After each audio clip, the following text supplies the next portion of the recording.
Break through business innovations. હમણાં જ મેં આપને એના વિશે એક પ્રિલિમિનરી ઇન્ફોર્મેશન તો આપી કે આ વિષય અમે શા માટે પસંદ કર્યો. આ જે વિષય છે તે બુકનું નામ છે making breakthrough innovations happen, અને એ બુક પોરસ મુનશીની છે. અને એમાં એમણે લાસ્ટ ફ્યુ ડિકેડ્સમાં જે ઇન્ડિયાની અંદર ટ્રુ ઇનોવેશન્સ થયા છે એવા 11 ઇનોવેશન્સને આવરી લઈને આ પુસ્તક તૈયાર કર્યું છે. આપને જોવામાં ત્યાં વધારે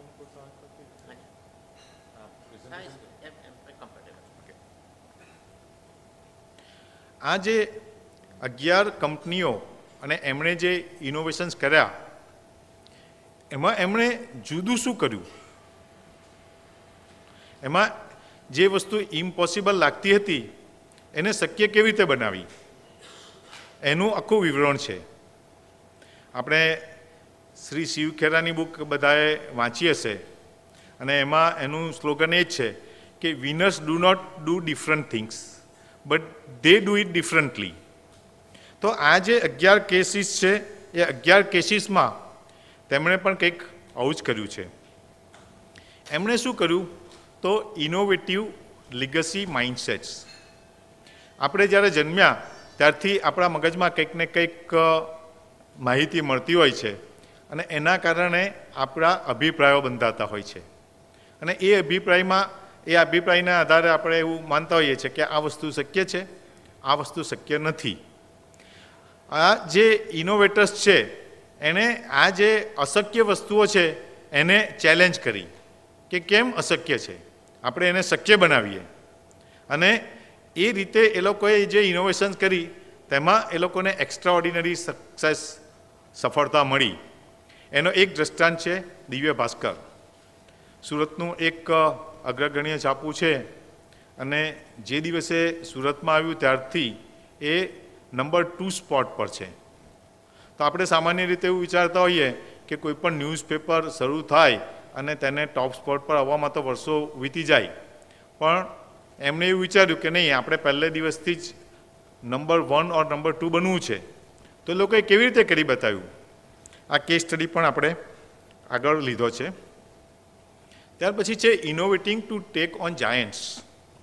આજે યુઝ્યુઅલી આપણે સ્મોલ સ્કેલ ઇન્ડસ્ટ્રી હોય કે મીડિયમ સ્કેલ ઇન્ડસ્ટ્રી હોય તો આપણે હંમેશા એવું વિચારતા હોઈએ કે ભાઈ આપણી પાસે તો રિસોર્સિસ ઓછા, આપણે કોસ્ટલી ટેકનિકલ નો હાવ કેવી રીતે લાવી શકીએ, આપણે વધારે પગારદાર વ્યક્તિઓને કેવી રીતે લાવી શકીએ, અને આપણેથી કંઈ બહુ મોટી કામગીરી થાય નહીં, આપણે આપણી મર્યાદામાં જ કામગીરી કરી શકીએ. પણ કેટલાક વ્યક્તિઓ એવા હતા કે જેણે આ વિચારધારાને પણ ચેલેન્જ કરી. આપણા ગુજરાતના જ કરશનભાઈ પટેલ નિરમામાં એમણે હિન્દુસ્તાન લીવરને પણ હરાવી દીધું. અને એવી જ રીતે સાઉથ ઇન્ડિયાનો એક એક્ઝામ્પલ છે સુકામ, જે ઇન્વર્ટર્સ બનાવે છે. આના વિશેના પણ થોડા મુદ્દાઓ અમે આ પ્રેઝન્ટેશનમાં લીધા છે. ત્યાર પછી ઘણાએ શું કર્યું કે જે અંડર સર્વડ માર્કેટ છે એ માર્કેટને આઈડેન્ટિફાય કર્યું કે એ જે પોટેન્શિયલ છે એ પોટેન્શિયલ આજે કોઈ જ ટેપ નથી કરતું, માટે આપણે એને ટેપ કરીએ. તો જેમ મેનેજમેન્ટ ગુરુ શ્રી પ્રહલાદે કહ્યું છે કે the real business is at the bottom of pyramid. પિરામિડમાં જો તમે જોશો તો ટોચ ઉપર બહુ ઓછી સ્પેસ છે, જ્યારે બોટમ ઉપર ઘણી વધારે સ્પેસ છે. એટલે બોટમ આપણે બિઝનેસના કોન્ટેક્સમાં જોઈએ તો વાસ્ટ મિડલ ક્લાસ પાસે જઈને આપણે આપણા પ્રોડક્ટ્સ એવી રીતે મૂકીએ કે જેના થકી આપણને ખૂબ મોટું વોલ્યુમ મળે, અને એ વોલ્યુમ થકી આપણે સારી રીતે સફળતા અને સારો નફો પ્રાપ્ત કરી શકીએ છીએ. તો એમણે આ કામ એ રીતે કર્યું. એમાંનો એક એક્ઝામ્પલ છે આઈટીસી એટલે ઇન્ડિયન ટોબેકો કંપની, અને આઈબીટી એટલે એનું ઇન્ટરનેશનલ બિઝનેસ ડિવિઝન. એમણે આખું ચોપલ કરીને જે બિઝનેસ મોડેલ મૂક્યું તેમાં ગ્રાસરૂટ લેવલના ફાર્મર્સ પાસે જઈને એની જરૂરિયાતોને સમજી અને એને એવી રીતે પૂર્ણ કરી કે આજે એ એક સફળતાનું પર્યાય બની ગયું છે. અને એવું જ બીજું છે અરવિંદ આઈ હોસ્પિટલ, જેમાં એ લોકોએ કેટરેક્ટ માટે સૌથી ચીપ અને સૌથી કન્વિનિયન્ટ ટેકનોલોજી શોધી અને સૌથી વધારે સારી રીતે સૌથી વધારે પ્રમાણમાં કામગીરી કેવી રીતે કરી શકાય તેના ઉપર લક્ષ્ય આપીને સફળતા પ્રાપ્ત કરી. એવી રીતે innovating to create breakthrough products. આપણને સૌને ખબર છે કે શ્રી રતન ટાટાએ જોયું કે સ્કૂટર પર 4 માણસો સવાર થઈને જાય છે અને એ લોકોને કંઈક બેટર વસ્તુ મળે અને પાછું તે પણ વ્યાજબી કિંમતે મળે એ ખૂબ જરૂરી છે. એટલે એમણે ચેલેન્જ ઉપાડી કે 1 લાખ રૂપિયામાં મોટર કાર. હવે આપણે સામાન્ય રીતે અમે સૌ વિચારતા હોઈએ છીએ કે આ કિંમતમાં તો આ વસ્તુ શક્ય બની જ નહીં શકે. અને જ્યારે એમણે 1 લાખની કિંમતની વાત કરી ત્યારે 1 લાખ કિંમતમાં કાર બની શકે એ કલ્પના પણ નહીં કરી શકાય એવું હતું. અને એ પ્રોડક્ટ ડેવલપ કરતા ગયા એ દરમિયાનમાં તો એની કિંમત ખૂબ વધી ગઈ.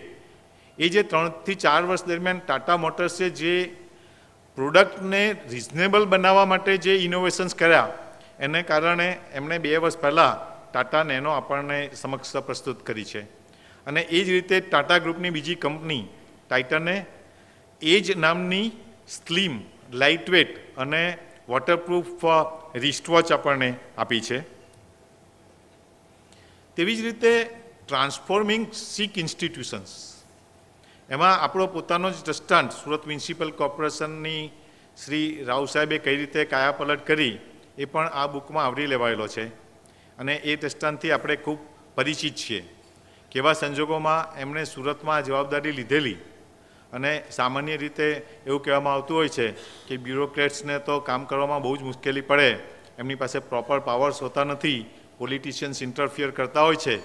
એ બધું હોવા છતાં પણ એમણે જે પ્લેગ પછી સુરતની કાયાપલટ કરી તેમાં સૌથી સ્વચ્છ શહેરમાં સુરતનો બીજો નંબર આવે છે. અને ત્યાર પછી પણ જે સુરતનો ઔદ્યોગિક વિકાસ થયો છે તેમાં એમણે જે આ કામગીરી કરેલી છે તે ખૂબ મહત્ત્વની બની છે. કદાચ નહીં તો સુરત મૃતપાય શહેર થઈ ગયું હતું. આ બધા જે ઇનોવેટર્સ છે એમણે ઓર્બિટ શિફ્ટિંગ ઇનોવેશન કર્યા. ઓર્બિટ એટલે સામાન્ય રીતે આપણે એક કક્ષામાં પરિભ્રમણ કરતા હોઈએ. એ કક્ષામાંથી બહારની કક્ષામાં જ્યારે જવાનું હોય, બહારની ઓર્બિટમાં જવાનું હોય ત્યારે એ કામ ખૂબ જ મુશ્કેલ છે. તો આ જે 11 ઇનોવેટર્સ છે એમણે આ કામ જે કર્યું તેમાં એ લોકોએ શું કર્યું કે they took up a kind of impossible challenge. જેમ આગળ વાત કરી તેમ અશક્યને શક્ય બનાવવા માટેનું એક એમણે ચેલેન્જ લીધી અને ત્યાર પછી they engage heart rather than reasons, એટલે હોલ હાર્ટેડલી જે એફર્ટ્સ કર્યા. ત્યાર પછી એમણે શું કર્યું, they seek cutting edge insights to find ways of reaching that challenge. એટલે પછી એની અંદર એટલા ઊંડા ખૂપી ગયા કે એનો કોઈ પણ રીતે રસ્તો કાઢવો છે, કેવી રીતે નીકળે તેના પર જ એ લોકોએ વધારે ને વધારે વિચારો કર્યા, વધારે ને વધારે પ્રયત્નો કર્યા. અને ત્યાર પછી જો જોયું તો breakthrough strategies emerge either from insight, તમે જેવી રીતે વધારે ઊંડા ઉતરો છો તેમાંથી તમને એવી સ્ટ્રેટેજીસ મળતી હોય છે, અથવા તો કમ્પ્લીટ રીફ્રેમિંગ ઓફ એસ્ટાબ્લિશમેન્ટ ઓર્ડર, એટલે જે અત્યાર સુધી જે રીતે કામગીરી થતી હોય છે તેને તમે તદ્દન જુદી રીતે કરો, તેના થકી તમને આ પ્રકારની સફળતાઓ મળતી હોય છે. અને starting point of breakthrough innovation is not idea but challenge. Challenge એટલે કંઈક કરી બતાવવું છે. એ જે ચેલેન્જ જ્યારે મગજમાં એનું ભૂત સવાર થાય એટલે ત્યાર પછી બીજું કંઈ વચ્ચે આડે આવતું નથી, પછી ફક્ત સફળતા જ મળે છે. It is like an expedition to scale an extreme peak that has never been climbed before. It is about constantly going up when mind wants to go down. એટલે જ્યારે આ પ્રકારનું માઇન્ડસેટ હોય, જ્યારે આ પ્રકારનો પુરુષાર્થ હોય, આ પ્રકારનો પરિશ્રમ હોય ત્યારે સફળતા મળતો હોય છે. What mindset really is one of that checking everyone else considers impossible. જ્યારે બીજાને એમ લાગતું હોય કે આ શક્ય જ નથી ત્યારે એ વસ્તુ કરવાનું નક્કી કરે છે. અને key operating principle is max it. અત્યારે આમાંથી 90% મળે છે, 95% પર લઈ જઈએ, 95% મળે છે, 98% પર લઈ જઈએ, 100% પર લઈ જઈએ. જ્યારે જાપાને 1980 અને 1990ના દાયકામાં વિશ્વમાં છવાઈ જવાની કામગીરી કરી ત્યારે એ લોકોએ શું કર્યું? આપણે એવું માનતા હોઈએ કે મેન્યુફેક્ચરિંગ કરતા હોઈએ એટલે 2 to 5% જેવી ડિફેક્ટ એમાં હોય જ. એ લોકોએ નક્કી કર્યું કે ના, શું કામ ડિફેક્ટ હોવી જોઈએ? એટલે તે ડિસાઇડેડ કે આપણે 0 ડિફેક્ટથી કામ કરશું. એવી જ રીતે એ લોકોએ એક કન્સેશન કર્યું કે ભાઈ આપણે બધા રો મટીરિયલ અને ફિનિશ ગુડ્સની જે ઇન્વેન્ટરી રાખીએ છીએ તે ઇન્વેન્ટરીને કારણે આપણી કોસ્ટ ઓફ કેરી વધી જાય છે. તો આપણે કોસ્ટ ફેક્ટર્સને કંટ્રોલમાં લાવવો હોય તો આ કોસ્ટને આપણે કેવી રીતે કંટ્રોલમાં લાવી શકીએ? ઇન્વેન્ટરી કોસ્ટ, ઇન્વેન્ટરી કેરિંગ કોસ્ટને. તો એ લોકોએ નક્કી કર્યું 0 ઇન્વેન્ટરી. એટલે જ્યારે મેન્યુફેક્ચરિંગ સ્ટાર્ટ કરવાનું હોય તે જ સમયે રો મટીરિયલ આવે. આજે વિચાર કરો કે રો મટીરિયલ નહીં આવ્યું તો શું થાય? પણ એ લોકોએ એવી સિસ્ટમ ગોઠવી કે યોગ્ય સમયે એ વસ્તુ આવી જ જાય. ઇવન આજે પણ ઇન્ડિયામાં જે ટોયોટા મોટરની કામગીરી છે તેમાં એ લોકો કોઈ પણ રો મટીરિયલના કોઈ પણ પાર્ટ રાખતા નથી અને એ પાર્ટની જ્યારે જરૂર હોય ત્યારે જ એની ખરીદી થાય છે અને ત્યારે જ એની ડિલિવરી થાય છે. They are still working on 0 inventory. ત્યાર પછી આવે છે challenging establishment through breakthrough insight. Orbit shifting challenges need out of box strategy. આપણું જે વિચારધારા હોય છે તે મોસ્ટલી હિસ્ટોરિકલ હોય છે, એટલે કે ભૂતકાળમાં આમ બન્યું માટે આમ બની શકે. પણ જે ઓર્બિટ શિફ્ટિંગ ચેલેન્જ છે તેમાં ભૂતકાળના કોઈ દૃષ્ટાંતો હોતા જ નથી, કારણ કે તમે જે કરવા જઈ રહ્યા છો એનો કોઈ ભૂતકાળ નથી, ભૂતકાળમાં એ વસ્તુ બની જ નથી. આપણે જ્યારે કોઈ પણ નવી ઇનોવેશન્સ કરવા જઈએ છીએ ત્યારે આપણા વિચારોને જે અટકાવે છે ત્યાં 3 વસ્તુ છે. સિકિંગ પ્રિસિડન્ટ, આવું કંઈ બન્યું છે? Stopping at why it cannot be done. કંઈક ને કંઈક આપણે મુશ્કેલી આવે એટલે આપણે એમ માની લઈએ છીએ કે આપણે એ શક્ય છે નહીં. પણ જે ઓર્બિટ શિફ્ટર્સ છે, જે ચેલેન્જર્સ છે, they find way to create one. અને what we are trying to do is looking for insight at the same place, whereas we need to look at different place. એક બુક હતી Who Moved My Cheese. બહુ સામાન્ય પ્રકારની book હતી કે અમુક ઉંદરો જ્યાં એને ચીઝ ખાવા મળતું હતું ત્યાં જ ખાવા જતા હતા અને ધીરે ધીરે કરતાં એ ચીઝ ખલાસ થઈ ગયું. તેમાંના અમુક ઉંદરો એવા સાહસિક હતા કે જે બીજે પણ ચીઝને શોધવા માંડ્યા અને બીજે જ્યાં ગયા ત્યાં એને ચીઝનો મોટો જથ્થો પ્રાપ્ત થયો. જ્યારે અમુક ઉંદર એવા હતા કે એ લોકોએ એમ માની લીધું કે અહીંયા જ પાછું ચીઝ મળશે, એટલે એ લોકોએ ત્યાં જ પ્રયત્નો કર્યા, ચીઝ ખલાસ થઈ ગયું અને છેવટે એ લોકો ભૂખે મરી ગયા.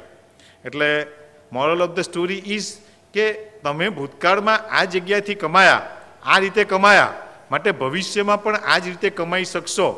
એ જે આપણો માઇન્ડસેટ છે એ આપણે બદલવો પડશે. અત્યારે આપણે 21મી સદીમાં આવી ગયા છે. 20મી સદીમાં શું પરિસ્થિતિ હતી કે ધેર વેર મોર